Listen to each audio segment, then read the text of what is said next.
gente vai conversar um pouquinho sobre o tema o bem e o mal. Existem pessoas assim que às vezes perguntam para a gente o que é o mal ou o que é o bem.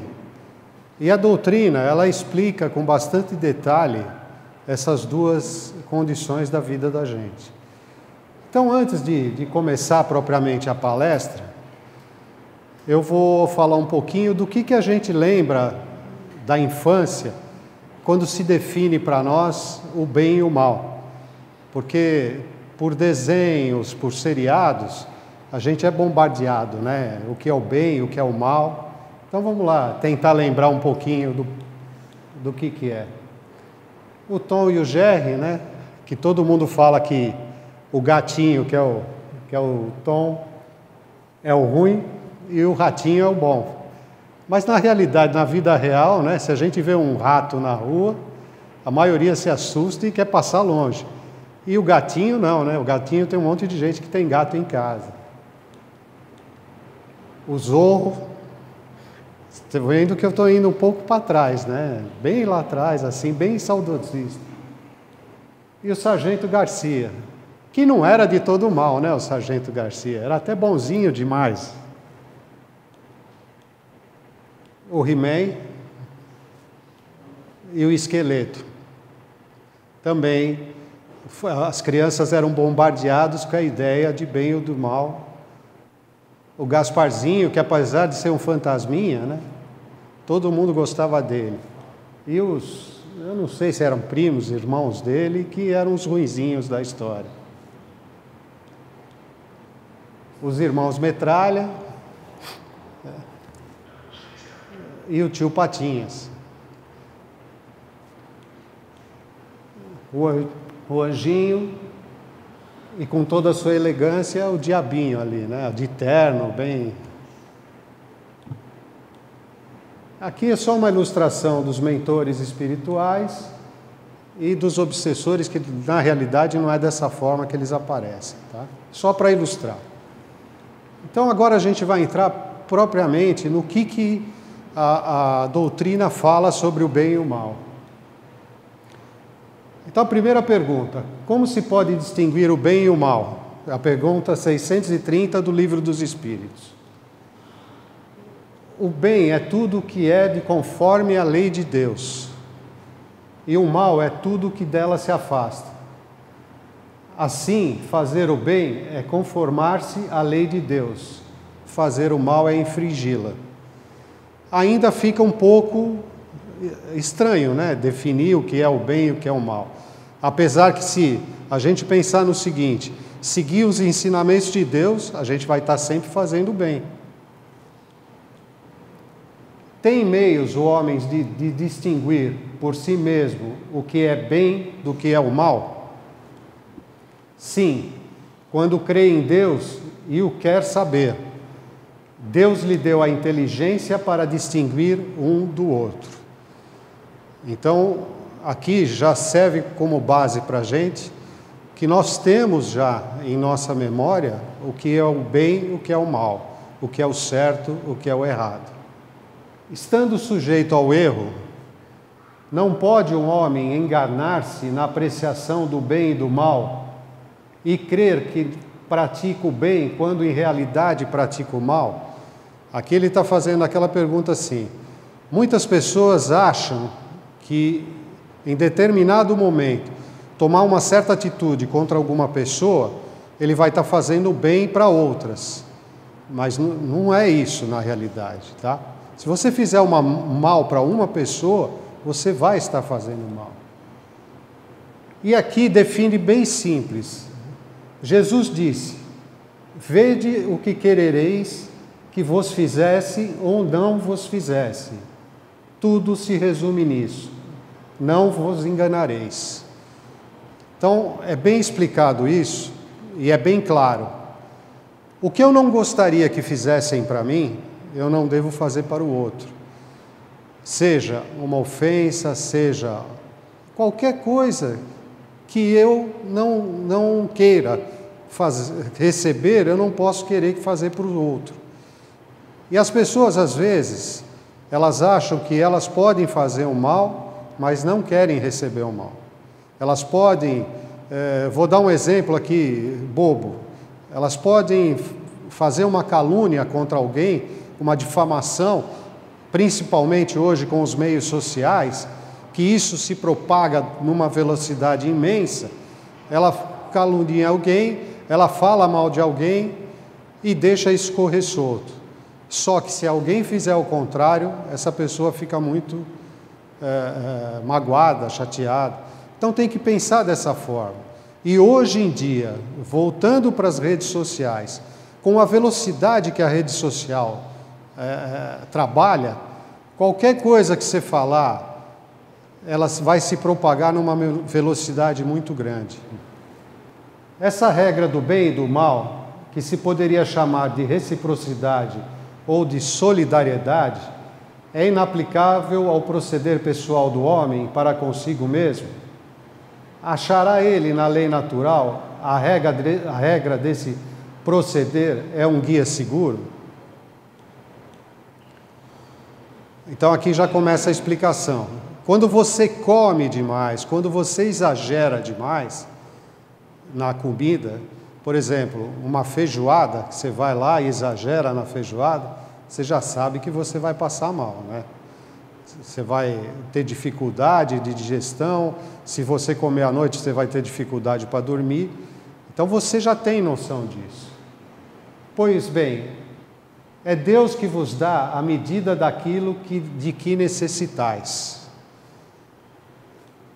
Quando excedeis dessa medida, sois punidos. Em tudo é assim. Então, o que seria a punição para quem come muito?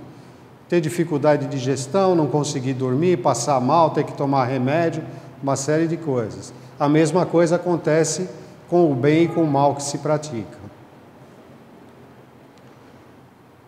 A lei natural traça para o homem o limite das suas necessidades.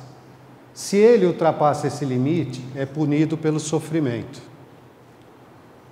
Se atende sempre à voz que lhe diz basta, evitaria a maior parte dos males cuja culpa lança a natureza.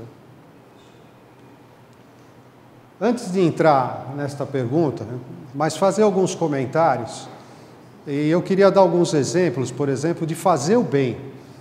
E muitas vezes, fazer o bem é muito mais simples do que a gente pensa, tá?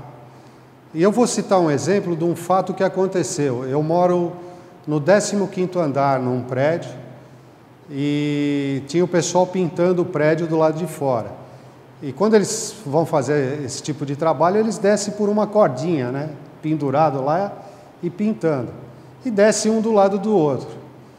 E naquele momento que eu estava lá, no meu quarto, eles estavam descendo e pintando e pararam. Pararam não, estavam pintando na direção da minha janela e começaram a conversar. Como a gente conversa normalmente sentado numa mesa, eles lá conversam normalmente de pendurado no 17º andar a 50 metros de altura. O que eu acho extremamente valoroso, né? Primeiro que eu não teria coragem, e segundo, que se eu faço isso, eu ia dar muita despesa para a empresa, que a corda ia ter que ser reforçada, né? Porque o pessoal é tudo magrinho. O coelho concorda, tá vendo? Até que enfim o coelho concordou. Então, eles estavam conversando, e às vezes fazer o bem, ou transmitir isso, é tão simples e tão gostoso. Um deles falou para o outro, olha, o fulano de tal, que é meu chefe, que é o nosso chefe, mandou um WhatsApp para mim essa semana, me dando os parabéns pelo meu aniversário. E você via a satisfação dele de ter sido lembrado pelo chefe do aniversário. E parabenizando ele pelo trabalho e tal. E o outro falou assim, eu nunca recebi uma mensagem do chefe. Então, às vezes, é muito simples e muito fácil você pensar em fazer o bem. O fato de você lembrar de uma pessoa, da pessoa, inclusive, se sentir lembrada, você já está fazendo o bem.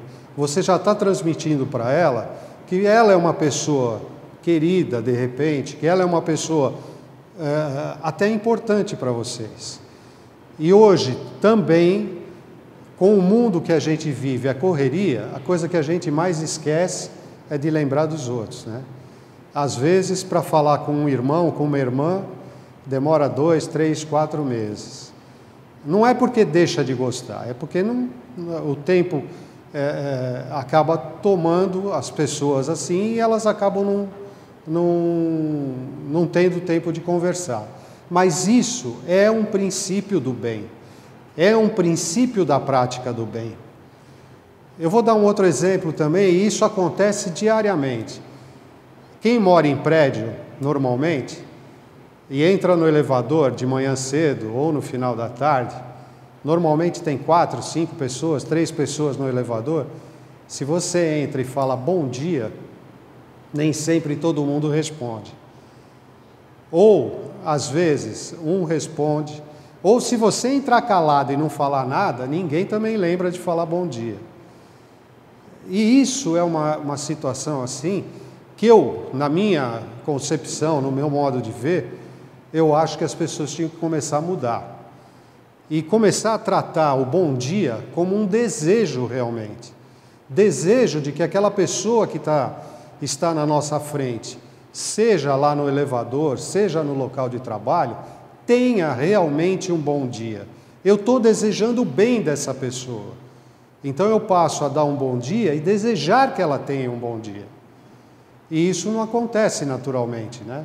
O bom dia do elevador, o bom dia do trabalho, normalmente é aquele bom dia meio por obrigação. A pessoa entra no trabalho, bom dia e ponto final, senta na mesa e fica carrancudo. E tem aqueles que dão um bom dia carrancudo que você tem até medo de responder, né? Tem até uma brincadeira que às vezes fazem, que alguém fala assim, bom dia, o outro responde, bom dia é problema meu, não é seu. Então, é isso que a gente vê muito hoje, no dia a dia das pessoas. Então, começar a transformar o bom dia de cada um num desejo de que o próximo realmente tenha o bem. Receba um bom dia, tenha um bom dia. E pode ter certeza que se começarem a fazer esse exercício, tudo à volta de vocês vai começar a melhorar. Porque você vai começar a pensar diferente. As pessoas vão começar a pensar diferente. Você vai começar a atrair coisas boas para você e desejar coisas boas para os outros. Mas é muito difícil isso das pessoas pensarem dessa forma. É um exercício que tem que começar a acontecer no dia a dia de cada um de nós. Eu digo exercício, inclusive, para mim mesmo, tá? E a gente tem que começar a praticar esse exercício. São absolutos para todos os homens o bem e o mal? A lei de Deus é a mesma para todos. Porém, o mal depende principalmente da vontade que se tenha de o praticar. E aí tem uma explicação: o bem é sempre o bem e o mal é sempre o mal, qualquer que seja a posição do homem. Diferença só há quanto ao grau de responsabilidade. Muitas vezes, quando aqui está querendo dizer o grau de responsabilidade, é o grau de que você realmente quer o mal de alguém. Tá? É quando você deseja o mal de alguém. E eu já escutei assim, eu não quero nem ver mais aquela pessoa na minha frente, mas se ela puder quebrar a perna, para mim vai ser um alívio. E não é assim, gente. Porque se ela cometeu alguma coisa contra você, o princípio todo de cada um de nós está no perdão. E a gente tem que praticar esse perdão. Parece às vezes que o mal é uma consequência da força das coisas. Tal, por exemplo, a necessidade em que um homem se vê, em alguns casos, de destruir até mesmo o seu semelhante. Poder-se-á dizer que há, então, infração da lei de Deus? Ou seja, quando você é obrigado a fazer o mal, até vamos dar um exemplo, numa guerra, você quando tira a vida de alguém, você está fazendo mal. É infração da lei de Deus? Embora necessário, o mal não deixa de ser o mal. Essa necessidade desaparece, entretanto, à medida que a alma se depura, passando de uma a outra existência. Então, mais culpado é o homem quando o pratica, porque melhor o compreende. Principalmente nós que estamos começando a conhecer mais a doutrina espírita, a gente percebe que isso tem uma razão muito grande. Porque toda vez que a gente pratica o mal, aquilo vai sobrecarregar a gente. É a famosa lei de causa e efeito. Porque o que eu estou fazendo, lá na frente, vai me custar alguma coisa. A gente tem que começar a pensar nisso, para que a gente se distancie cada vez mais de praticar e de pensar o mal. E às vezes pensar o mal é até maior do que você praticar. Não sucede frequentemente resultar o mal que o homem pratica da posição em que os outros homens o colocam? Quais nesses casos são os mais culpados? É o caso que eu citei, por exemplo, da guerra. Tem o comandante que manda ele ir para a batalha e ele tem que matar. Então aqui diz, o mal recai sobre quem lhe foi o causador. Nessas condições, aquele que é levado a praticar o mal pela posição em que seus semelhantes o colocam, tem menos culpa do que os que, assim procedendo, o ocasionaram. Ou seja, aquele que determina que você faça o mal, ele tem mais culpa do que o que pratica, porque cada um será punido não só pelo mal que haja feito, mas também pelo mal a que tenha dado lugar.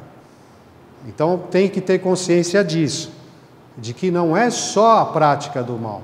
Você mandar alguém fazer e alguém fazer esse mal, você também continua tendo a mesma culpa, a mesma responsabilidade.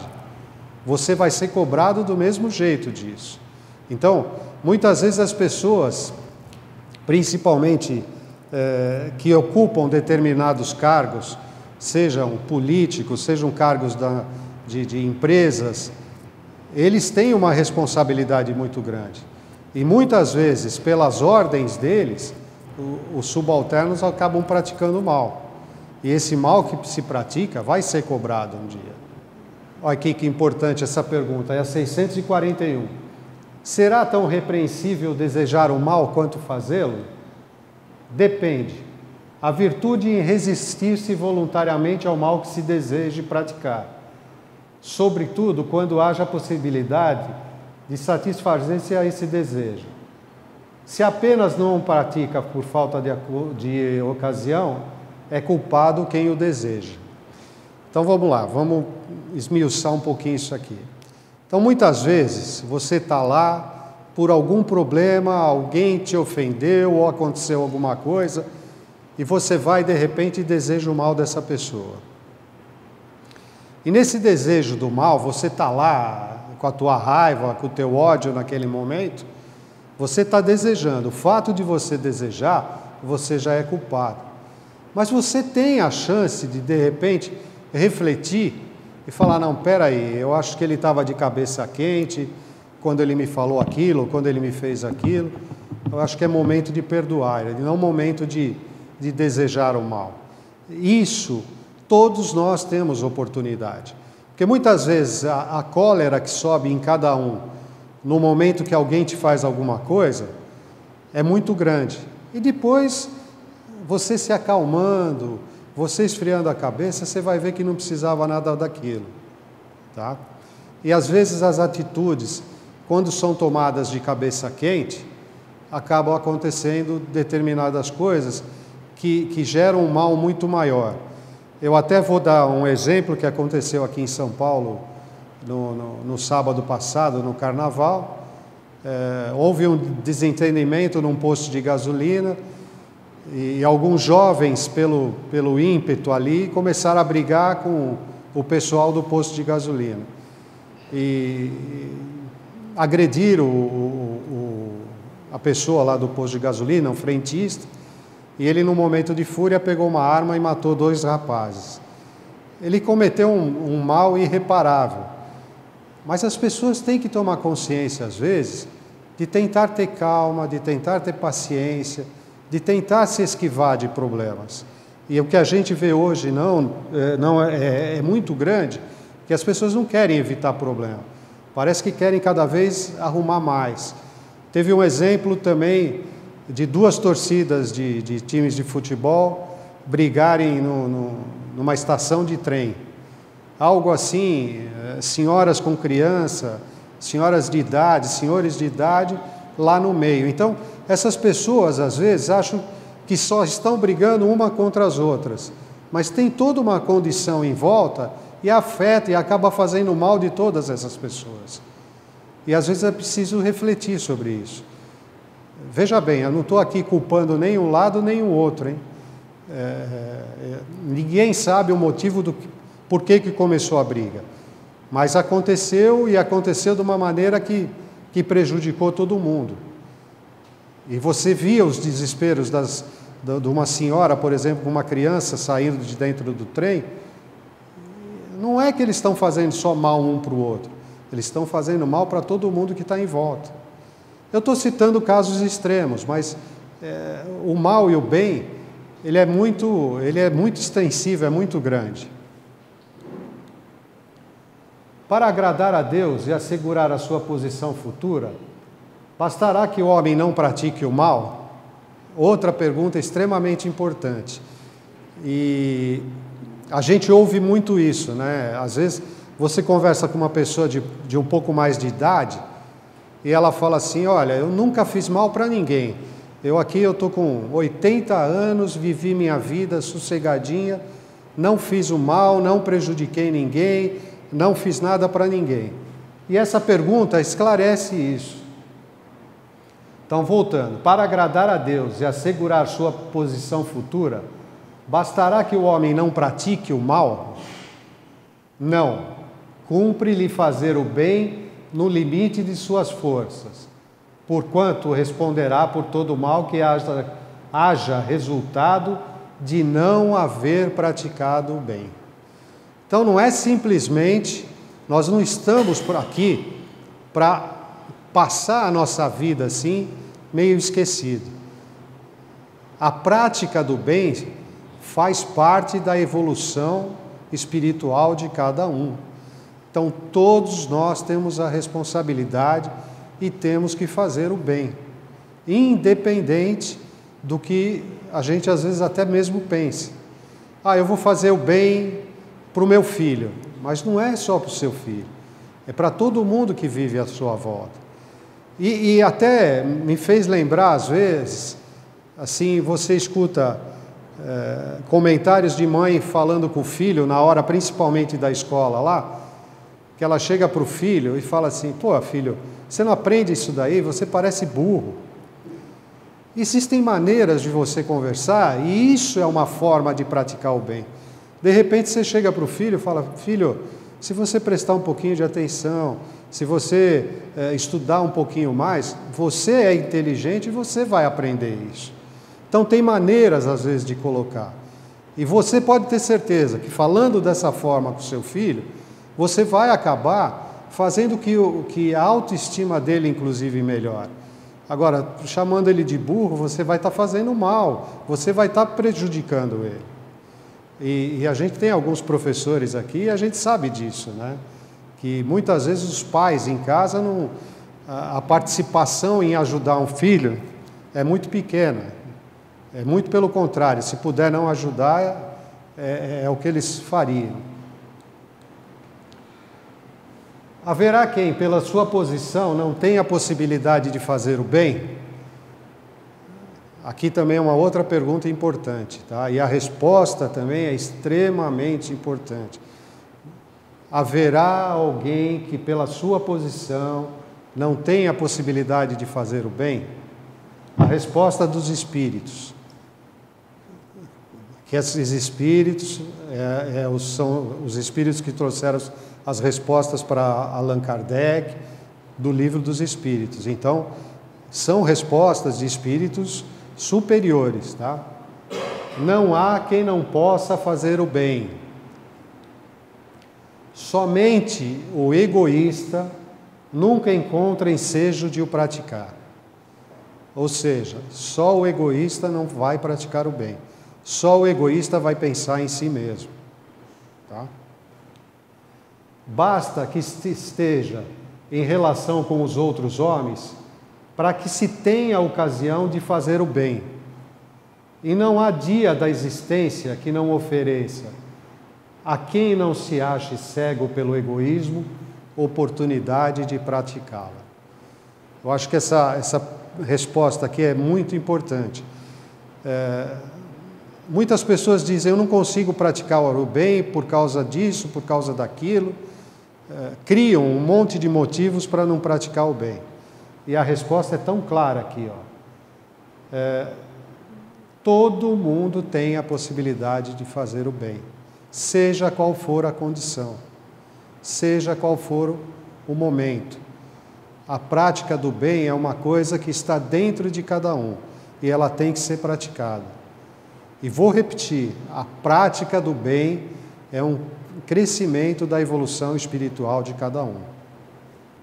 Ainda continuando na resposta, porque fazer o bem não consiste para o homem apenas em ser caridoso, mas em ser útil, na medida do vosso poder, todas as vezes que o seu concurso seja necessário.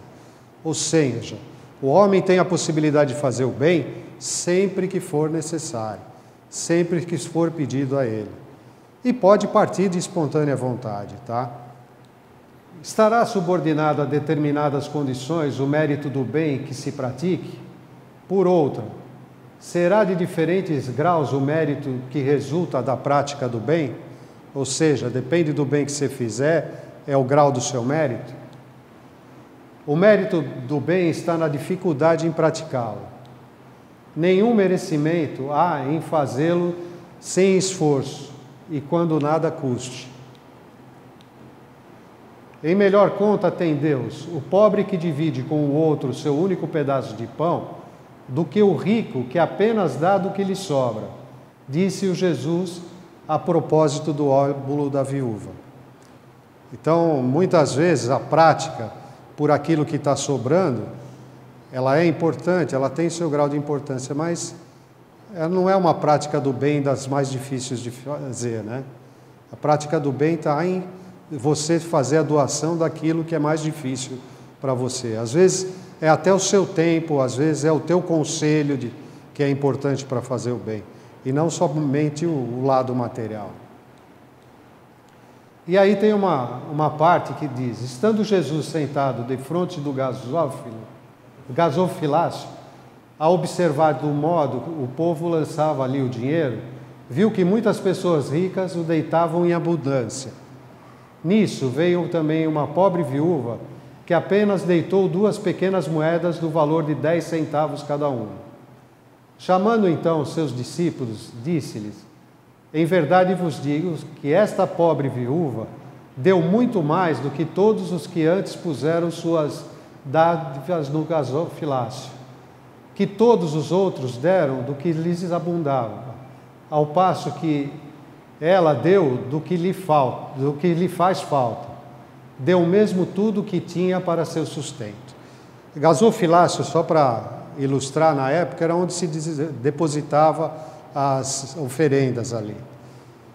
Então aqui é bem claro, aquilo que a mulher tinha mais dificuldade, que era o seu bem material, aquelas 2 moedinhas, ela deu de coração, enquanto os ricos estavam dando aquilo que estava ali sobrando. Então o mérito dela é muito importante.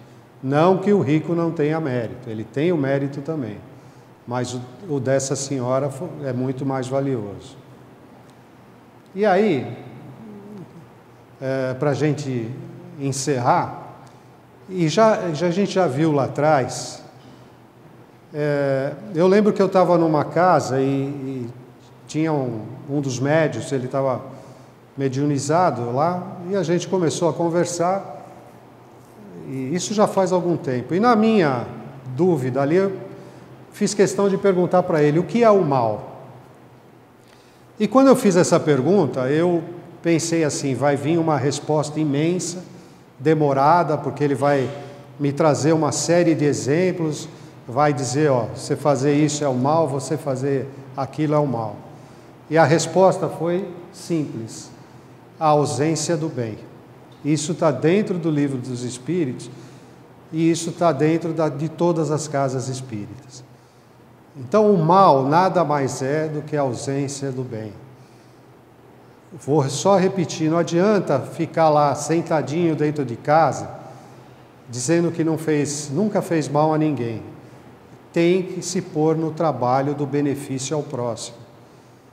Todo mundo, a gente está aqui, a gente veio para cá com uma finalidade de ajudar o próximo.